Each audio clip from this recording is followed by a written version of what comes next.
আসসালামু আলাইকুম আরহামতুল্লাহি ওবারাকাতুহু। সম্মানিত দর্শক শ্রোতা, আপনারা কেমন আছেন? আজ রবিবার 16 নভেম্বর 2025, পয়লা অগ্রহায়ণ 1432 বঙ্গাব্দ এবং 24শে জমাদিউল আওয়াল 1447 হিজরি। আমি রিয়াদুস সালিনের দ্বিতীয় খণ্ড থেকে 591 নম্বর হাদিসটি পাঠ করছি। হযরত নওয়াস ইবনে সামান রাদিয়াল্লাহু আনহু থেকে বর্ণিত, নবী করিম সাল্লাল্লাহু আলাইহি ওয়াসাল্লাম ইরশাদ করেছেন, পুণ্য হচ্ছে সৎ চরিত্রেরই অন্য নাম।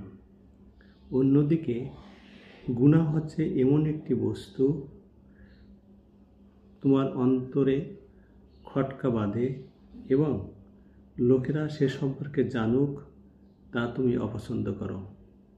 বুখারী মুসলিম। আল্লাহ তাআলা আমাদেরকে হাদিসটি মনে রাখার এবং সে অনুযায়ী আমল করার তৌফিক দিন। আমিন।